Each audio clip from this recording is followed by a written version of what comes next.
Assalamualaikum Kang Supriyadi. Waalaikumsalam warahmatullahi wabarakatuh. Kang Ebot, Daman. Saya Kang Supriyadi menjadi ini tanya aja. Anggota dewan udah berapa periode? Baru 2 periode, Kang. Ini dari kampung Boyolali bisa di kota bisa survive, tipnya apa itu? Tipnya Bismillah. Apa perjuangan Pak? Ada perjuangan yang sedikit merih tapi karena Allah aja. Bismillah. Iya, kalau hanya Allah saja kan enggak, kan harus ikhtiar. Ikhtiar yang optimalnya itu apa? Yang bisa survive. Kerja keras, ikhlas, Kerja keras, jarang mengeluh, jangan menyesal. jangan menyesal apapun yang sudah dilakukan. Karena tidak ada yang sia-sia apa yang kita kerjakan. Jadi disyukuri saja rezeki walaupun menurut hati kurang pas. Begitu, Kang. Gini, kebanyakan gini, Kang Supriyadi, orang yang kadang-kadang survive dulu justru malah orang yang apa, kalau bahasa agama hijrah ya. Hijrah domisili. Itu karena kalau di negeri orang kalau nggak kerja keras nggak hidup atau gimana? Menurut Kang Supriyadi. Bisa jadi seperti itu. Ya kebayang ya kalau kita jauh dari kampung dan orang tua juga nggak kaya-kaya amat gitu tuh. Kita kalau nggak ada usaha dan kerja keras, kayaknya sih untuk jajan aja susah ya. Orang lain ingin beli bala-bala ya kalau di Bandung, itu susah juga itu. Walaupun nilainya dulu masih 25 rupiah. Contoh gini lah, saudara kita orang Chinese, orang Tionghoa, ya tidak bisa kita pungkiri bahwa saat ini saudara kita Tionghoa itu kan di Indonesia itu ya perdagangannya bagus. Itu mereka bisa survive karena merantau juga mungkin ya. Bisa jadi seperti itu. Dan kawan saya banyak orang Tionghoa yang dari nol sekarang jadi sukses semua. Seangkatan saya, bahkan bapak angkatan saya udah pada meninggal, anak-anaknya dengan saya masih dekat semua. Mereka survive. Berarti kalau untuk dagang gen atau apa ras itu sebenarnya nggak terlalu pengaruh. Mempengaruhi nggak menurut Kang Supriyadi? Kalau secara pribadi ya, saya sih enggak, karena semua manusia punya potensi untuk bisa dioptimalkan sehingga bisa sukses. Artinya kesuksesan seseorang itu bukan karena gen saja. Kalau dilihat dari berbagai aspek pedagogiknya, itu dari berbagai aspek tentunya semua manusia punya potensi untuk sukses. Karena kita sebagai pribumi itu kan ada stigma, wah seolah-olah kalau mau terjun ke perdagangan itu nggak pede ya. Seolah-olah kalau yang bisa dagang kalau Indonesia itu hanya orang Padang. Kalau dari ini orang Chinese gitu kan. Kok sampai di masyarakat kepikiran seperti itu faktor apa? Kalau menurut saya sih nggak seperti itu ya. Karena pada dasarnya Allah ciptakan manusia itu punya potensi yang luar biasa. Dan Allah juga nggak membeda-bedakan antara suku dan bangsa. Semua potensi yang sama. Ya. Jadi setiap manusia lahir dia memiliki potensi yang sama sehingga potensi ini tinggal optimalkan bagaimana mengolahnya. Nah di sini kalau menurut teori pedagogik bahwa anak bisa tumbuh dan besar itu bagaimana orang tuanya, terutama ibunya. Ya itu menurut teori pedagogik ya. Artinya teori pendidikan. Tapi yang saya rasakan ya, orang tua saya dulu memang mendidiknya keras, harus kerja keras, nggak pernah peduli terhadap pendidikan sebetulnya. Nah dengan pendidikan keras itu sehingga kita punya punya mental baja kalau sekarang ya. Iya karena lahir kita dikasih tangan, kaki, mata yang sama ya, berarti mungkin startnya imbang. Ya kalau kata Rasul ya, bahwa setiap bayi yang dilahirkan itu dalam kondisi fitrah. Al-walidu yuladu alal fitrah. Wahu yuhawidanihi wa yunasironihi wa yumatisanihi. Dengan hadis ini bahwa manusia yang dilahirkan dalam kondisi suci, fitrah. Putri, fitrah ini kata para ahli pedagogik memiliki potensi yang layak dikembangkan. sehingga bisa optimal, berkembang secara optimal, berkembang dengan baik. Ya. Nabi pedagang, Kang Supriyadi, Abu Bakar, Umar, Utsman pedagang. Indonesia hampir 85% ya Muslim.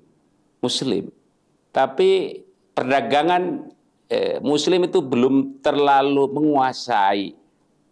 Ada hadis atau pepatah 9 dari 10 kunci rezeki ada dunia perdagangan. Tapi kok Muslim belum meraih, itu faktor apa mungkin menurut Kang Supriyadi?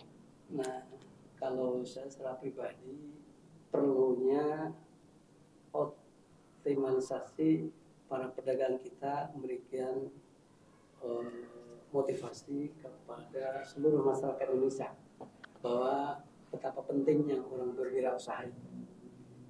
Nah, oleh karena itu memang ada beberapa masyarakat yang kurang pede kelihatannya. Kurang apa? Kurang pede. Karena tidak mengetahui bahwa potensi manusia itu pada dasarnya ada gitu.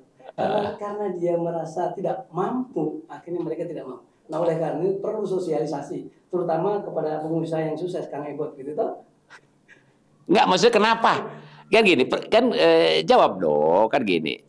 Nabi pedagang, 85% penduduk Indonesia pedagang. Yeah.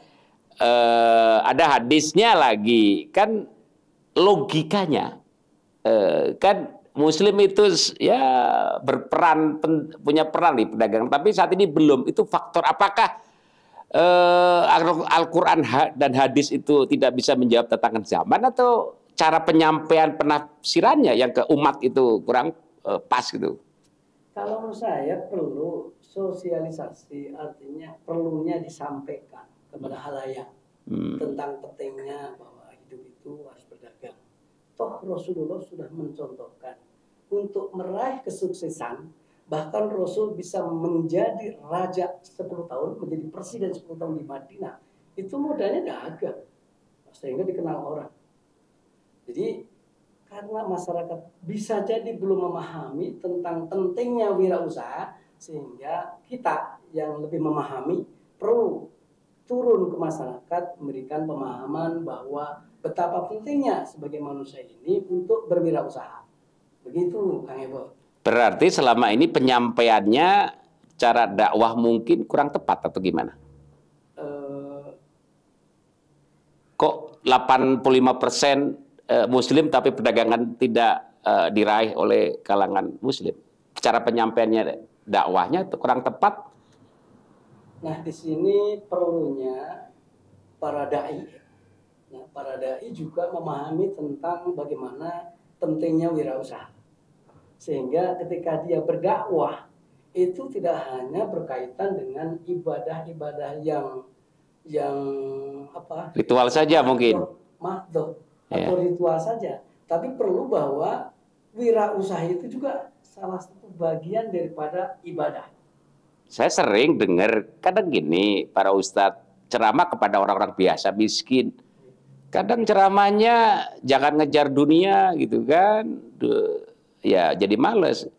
Kalau ada pepatah likuli makolin makomin, malikuli makomin makolun. Jadi kalau menerapkan kata yang tepat di dalam, kadang-kadang penyampaiannya itu tidak sesuai kondisi, itu bisa seperti itu begini. Kayaknya perlu dievaluasi lagi.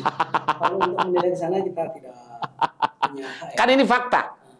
Fakta bahwa yang tadi saya bilang kok enggak gitu loh. Yang harusnya menguasai, sedangkan kalau saya Nabi perdagang berarti tradisi perdagang itu udah dari Muslim kan. Ada tradisi karena Nabi berdagang berarti mungkin kalau berdagang itu jadi sunnah, mungkin itu. Bukan sunnah, malah wajib ya. Tapi umatnya nggak ngikutin, itu masalahnya.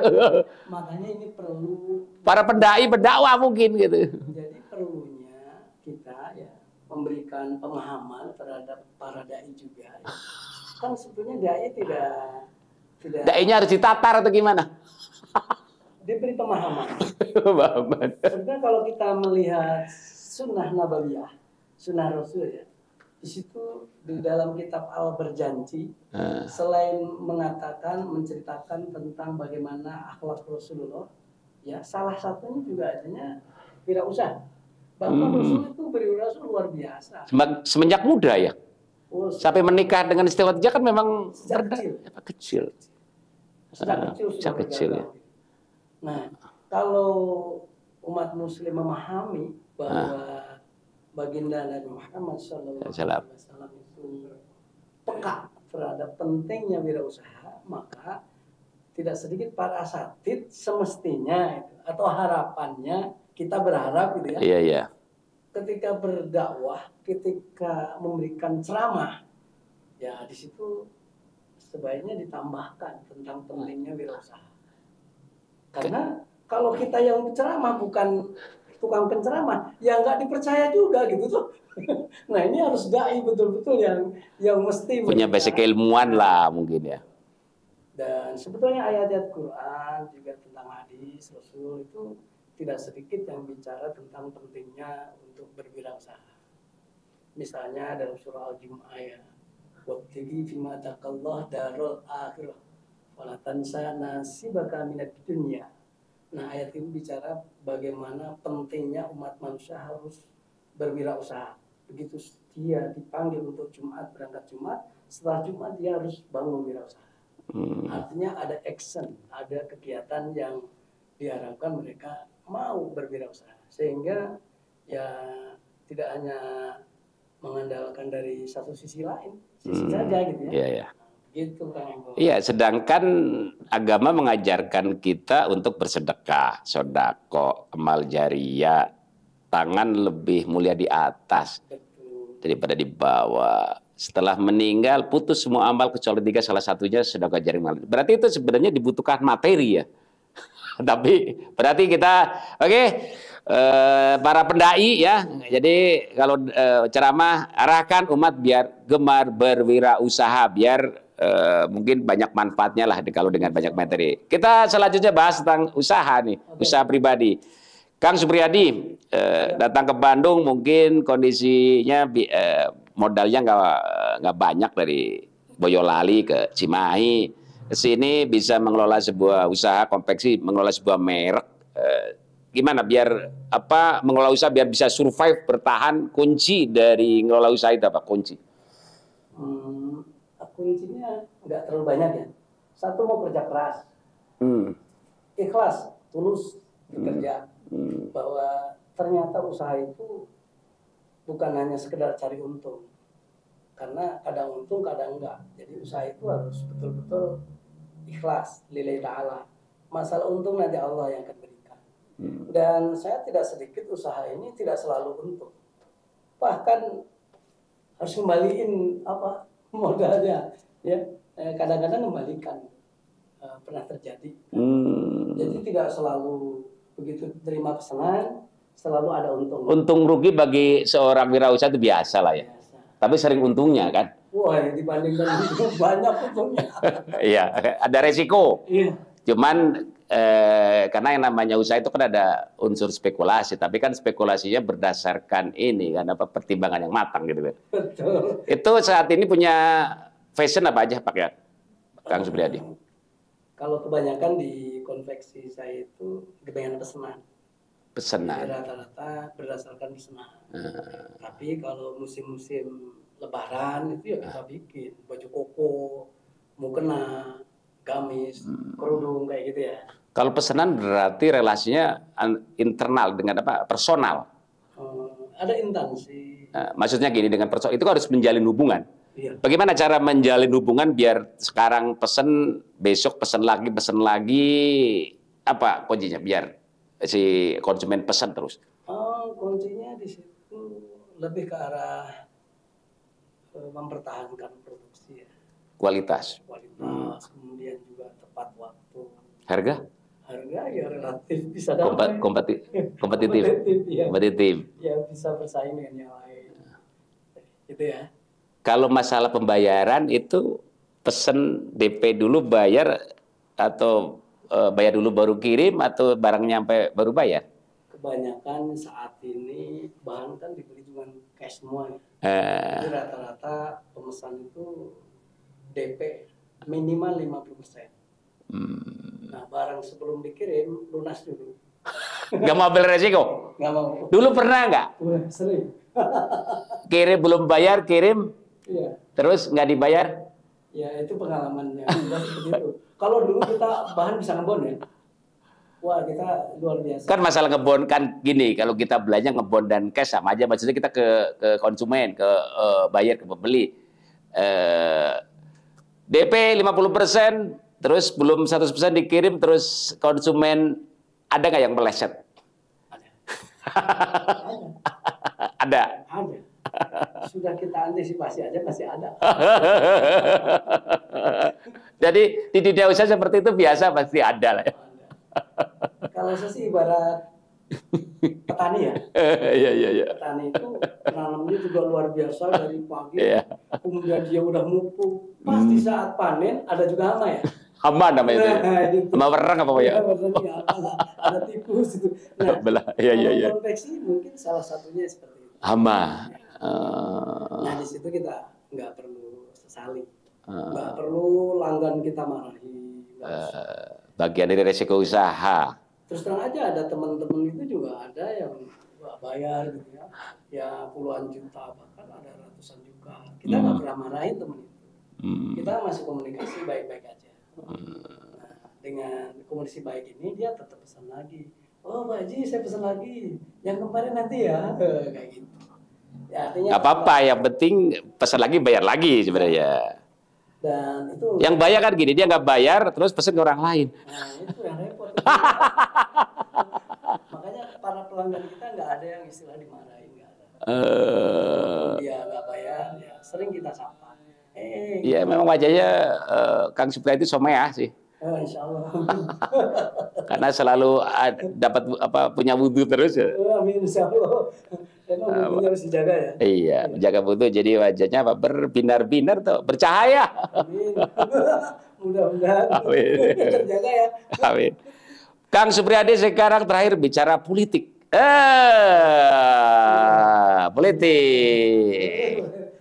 Politik. Cimahi luasnya 42 km persegi ya. Penduduknya hampir 600 ribuan. Itu saat ini menurut sebagai politisi nih kan. Nah, politisi itu bukan pedagang sih. Bukan sebagai politisi.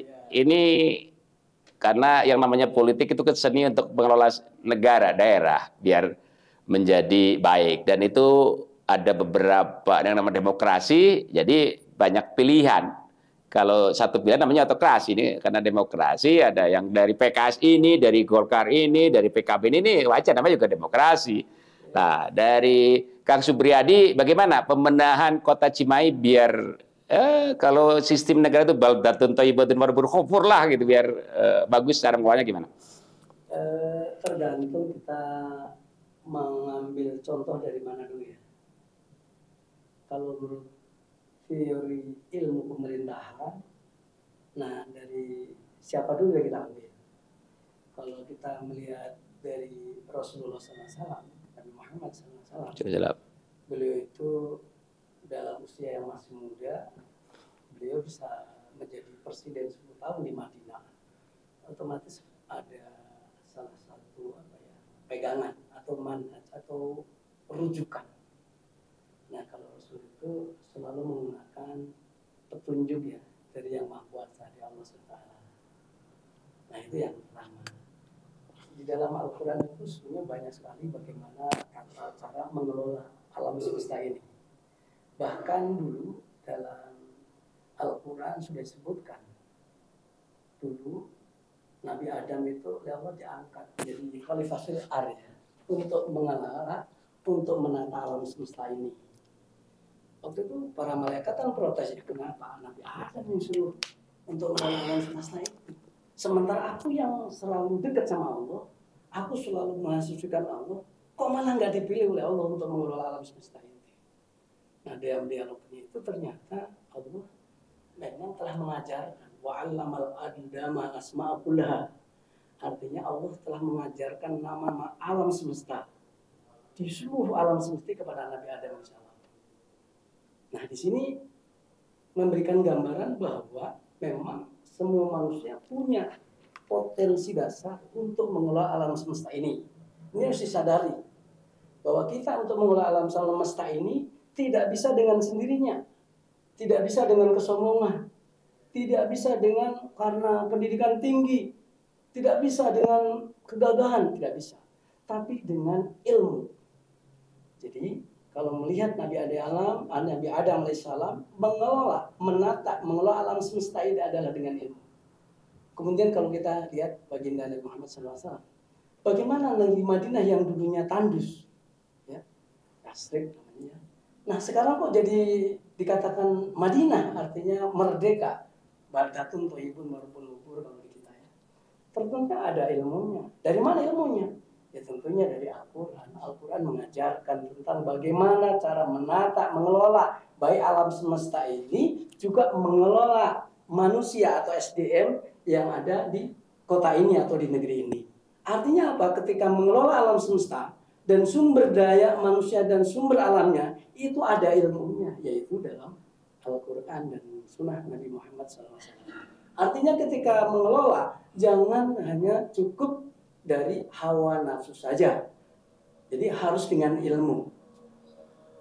Ya, dengan ilmu kan ya. Nah, kemudian selain itu, tidak sedikit para ilmuwan, ahli di bidang ilmu pemerintahan, juga dosen-dosen S2 ya. Saya alhamdulillah saya pernah belajar ilmu politik ya di Unjani ya, S2 angkatan 2009. Di sana juga para ahli ilmu pemerintahan, artinya ilmu untuk menata dan mengelola pemerintahan. Nah, di sini rata-rata juga memiliki beberapa metodologi dalam mengelola. Jadi tidak hanya hawa nafsu saja, tapi ada teknik-teknik bagaimana cara mengelola sebuah kota, ya, sebuah kota atau juga kabupaten, ya. Nah, baik mengelola alamnya, juga sumber daya manusianya, juga cara manajemennya bisa. Nah, gitu ya. Artinya kalau menurut saya sih, Kang Ibo, kalau untuk memajukan sebuah kota itu tidak cukup dengan kemauan saja, tapi juga harus dibarengi dengan ilmunya, gitu ya. Baik ilmu yang berkaitan dengan yang diajarkan oleh Allah melalui Rasulullah SAW, yaitu kitab dan sunnah, juga ilmu-ilmu yang dilahirkan dari ahli para ilmuwan tentang bagaimana mengelola dengan baik. Oke, saya potong, Kang Supriyadi. Ilmu itu teori. Betul. Ilmu itu hayalan. Ya. Menjadi sebuah kebaikan, menjadi sebuah kemaslahatan manakala sudah dipraktekkan atau diamalkan. Barusan paparannya itu terlalu normatif. Betul. Coba jelaskan yang aplikatif untuk pengelolaan kota Cimahi biar masyarakatnya lebih baik dari yang sekarang, dari kemarin. Itu ngelolanya gimana? Barusan mah normatif itu mah. Ilmu mah teori, prakteknya gimana? Kita melakukan sesuatu itu kalau tanpa dasar ilmu. Iya, itu dasarnya. Jadi mau digamnain yang aplikatif, yang spesifik mau diapain Cimahi biar rakyat lebih sejahtera gitu. Kalau Cimahi lebih sejahtera, terutama satu dari bagaimana kita ada namanya RPJMD, ya, rencana, ya, program kerja. Jangka panjang, jangka pendek. Menengah dan panjang. Menengah panjang. Nah, di situ butuh SDM yang memahami tentang kalau terkait dengan wali kota berarti visi misi wali kota. Betul?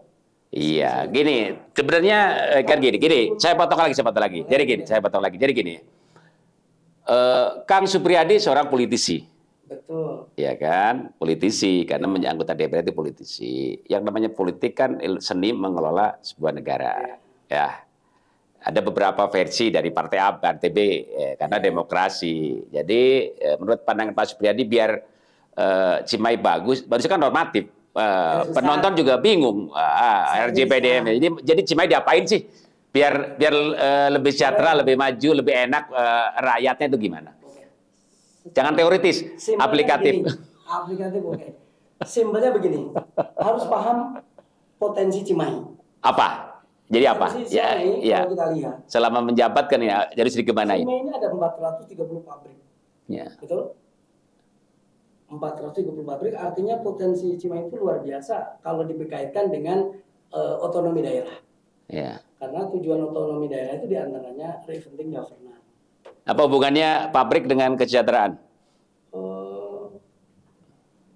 Biar lebih sejahtera pengelolaannya. Justru pemerintah juga mengajarkan bagaimana pemerintah kota itu membangun sebuah kemitraan dengan para pengusaha yang ada di kota itu sendiri.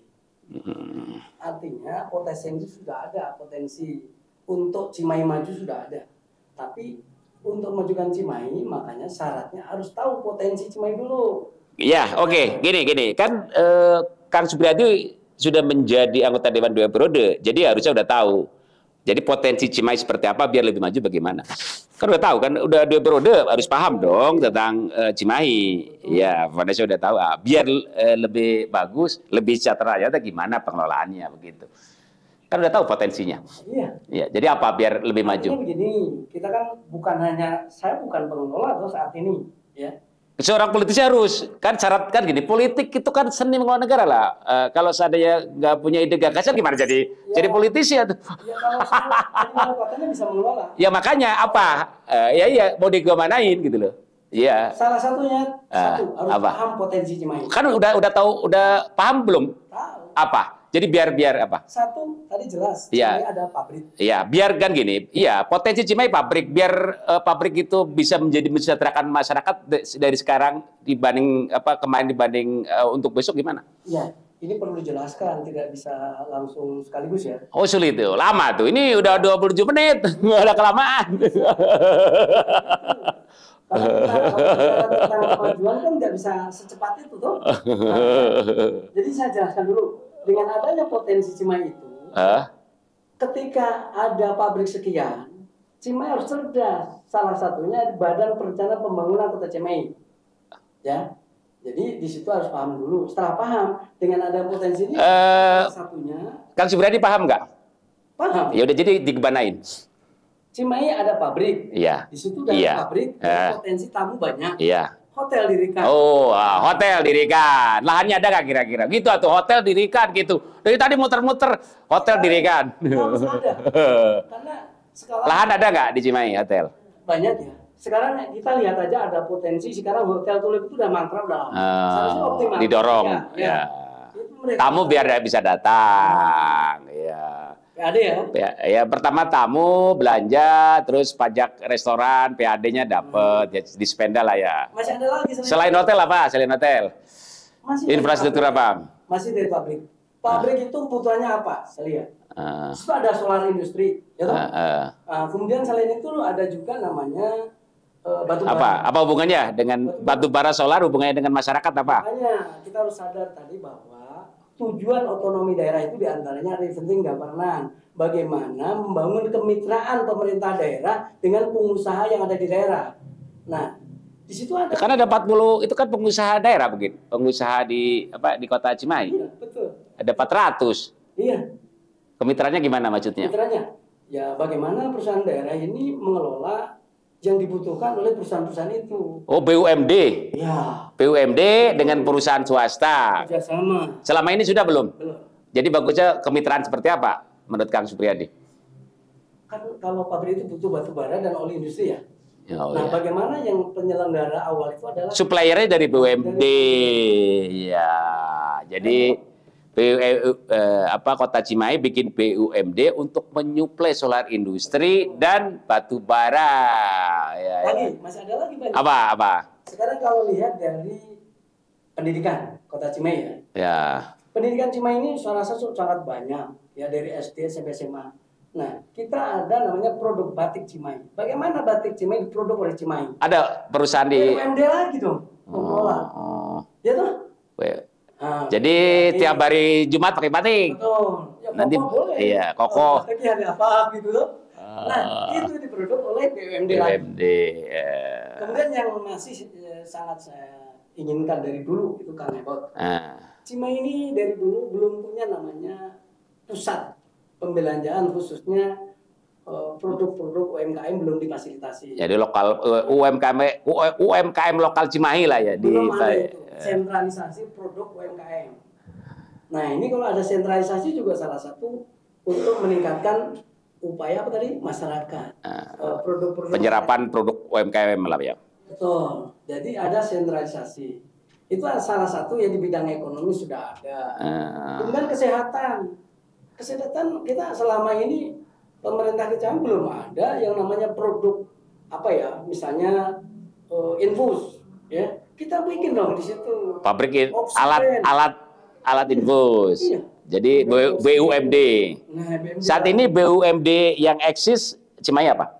Belum ada. Kalau model rumah sakit itu bukan BUMD. Jadi belum ada. Jadi kalau bagusnya sebagai seorang politisi Kang Suprijadi harus ada BUMD lah, menciptakan BUMD yang mungkin dia dapat untung, margin, dan itu meningkatkan PAD. Masih banyak ya potensinya. Oke. Udah 30 menit, 31 menit ternyata. Coba terakhir Kang Suprijadi. Ya. Tentang Cimahi, tentang kita semua, tentang kehidupan, silakan 1-2 menit silakan. Apa tuh? Ya, tentang apa aja lah. Ya, tentang Cimahi, tentang kehidupan, tentang dagang kan tadi cerita sendiri biar survive, kedua tentang perdagangan, ketiga tentang politik di kesimpulan. Ya, kalau menurut saya sih Cimahi perlu kedepankan satu pembinaan spiritualnya. Harus yakin dulu dengan agama ya, bahwa agama ini akan membawa kita selamat. Bisa juga selamat mengelola pemerintahan dengan baik dan sebagainya. Yang kedua, selain itu kita perlu juga kedepankan sehat ya. Kita harus sehat. Kemudian yang ketiga juga perlu ilmu. Semuanya perlu ilmu. Kalau dengan ilmu insya Allah ya, sudah sehat. Kemudian yang keempat ini tadi kami ikut bahwa masyarakat itu belum paham tentang pentingnya wirausaha. Supaya punya daya beli tinggi ya harus mau berwirausaha. Gitu ya. Jadi satu, agama ditingkatkan. Kedua, perlunya badannya sehat, ya. Ketiga, ilmu ditingkatkan. Keempat, mau berwirausaha. Saya rasa 4 kunci ini Cimahi insya Allah masyarakat akan makmur. Itu ya. Itu saja mungkin yang saya sampaikan. Mohon maaf ya. Apalagi kan Pak? Terima kasih. Sudah 30 menit ini tayangan terlama ini 30 menit. Terima kasih Kang Suprijadi ya. Berkenan ngobrol kongres dengan saya. Ini judulnya kongres. Ngawangkong tuh beres-beres. Beres insya Allah. Kan besok ada lagi. Kapan-kapan diundang lagi berkenan ya. Oh iya. Demikian Sobat Kongres, bincang-bincang dengan Kang Suprijadi, anggota DPRD Kota Cimahi dan sekaligus calon wali kota Cimahi. Terima kasih. Sampai jumpa.